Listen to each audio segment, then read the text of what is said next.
أعوذ بالله من الشيطان الرجيم. بسم الله الرحمن الرحيم.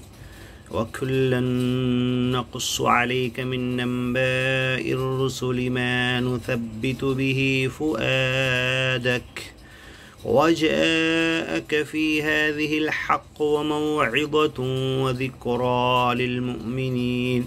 وقل للذين لا يؤمنون اعملوا على مكانتكم إنا عاملون وانتظروا إنا منتظرون. ولله غيب السماوات والأرض وإليه يرجع الأمر كله فاعبده وتوكل عليه وما ربك بغافل عما تعملون. بسم الله الرحمن الرحيم. ألف لام را تلك آيات الكتاب المبين. إنا أنزلناه قرآنا عربيا لعلكم تعقلون. نحن نقص عليك أحسن القصص بما أوحينا إليك هذا القرآن وإن كنت من قبله لمن الغافلين. إذ قال يوسف لأبيه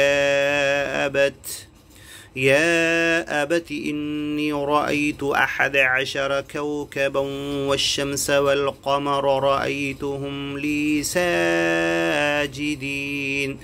قال يا بني لا تقصص رؤياك على إخوتك فيكيدوا لك كيدا إن الشيطان للإنسان عدو مبين.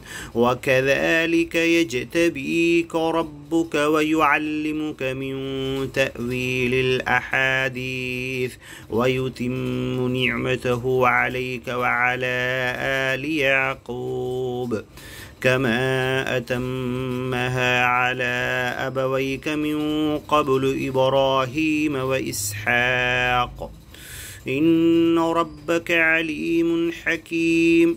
لقد كان في يوسف وإخوته آيات للسائلين إذ قالوا ليوسف وأخوه أحب إلى أبينا منا ونحن عصبة إن أبانا لفي ضلال مبين. اقتلوا يوسف أو اطرحوه إن أبانا لفي ضلال مبين. اقتلوا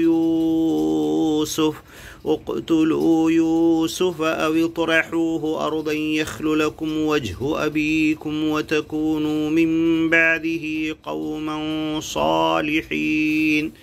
قال قائل منهم لا تقتلوا يوسف وألقوه في غيابة الجب يلتقطه بعض السيارة إن كنتم فاعلين.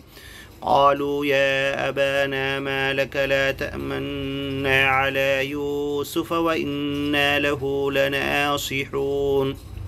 أرسله معنا غدا يرتع ويلعب وإنا له لحافظون. أرسله معنا غدا يرتع ويلعب وإنا له لحافظون. أرسله معنا غدا يرتع ويلعب وإنا له لحافظون. قال إني ليحزنني أن تذهبوا به وأخاف أن يأكله الذئب